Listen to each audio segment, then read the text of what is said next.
အားလုံးပဲမင်္ဂလာပါရှင်ကိုကတော့အေးတစ်ပြောင်းတဲ့အခန်းလေးရဲ့ blog လေးပေါ့နော်ကဲဒါတော့သိန်း100တာအခန်းလေးပေါ့နော်အဲ့ဒါ3လစာကျူထုတ်တာဒါတော့ခရီးထွက်လေးပြန်လာတာပဲကြည့်လို့ဖြစ်ပါတယ်ပြီးရင်တော့ဒါကင်မရာမန်ပေါ့နော်ကင်မရာမန်ဒါကြတော့ချစ်တော်မောင်လေးဒါကြတော့ကလမိုက်ကြောက်ခင်မှာအိတ်တော့ပဲပေါ့နော်အိတ်ခါကတော့ဒါပေါ့နော်ဘယ်ဆိုရင်တော့သူကအဲ့လိုတစ်ဆက်သေးပေါ့မှာကလမိုက်ကြောက်တော့ကိုယ်ကရနေပြီပါဘယ်ရှင်တော့မောင်နှမ2ယောက်သာစောက်တွေစီနေတယ်ကိုကောင်ကတော့မှု့နေပါရှင်ဒါကတော့ရှုခင်းလေးပေါ့နော်ဒါဗီဒီယိုတွေပါတယ်ကြာပြီးသွားလို့ရှင်တစ်တာဘုံတွေမကြည့်ကျမတို့ရဲ့တစ်တာရေပေါ့နော်ဘေးနားမှာတော့ပတ်စီနေရှောက်နေကြတယ်အဲ့လိုပဲ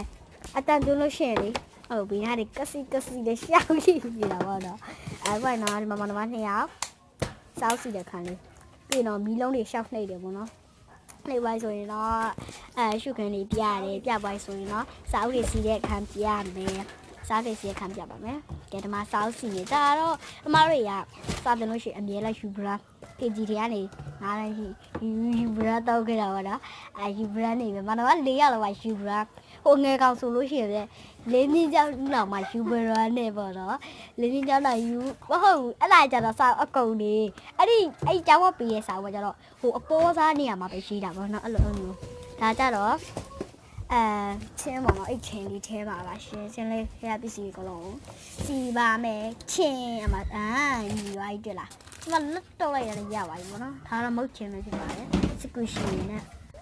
ကဲဒါတော့မမနဲ့အပြောပါတတပါ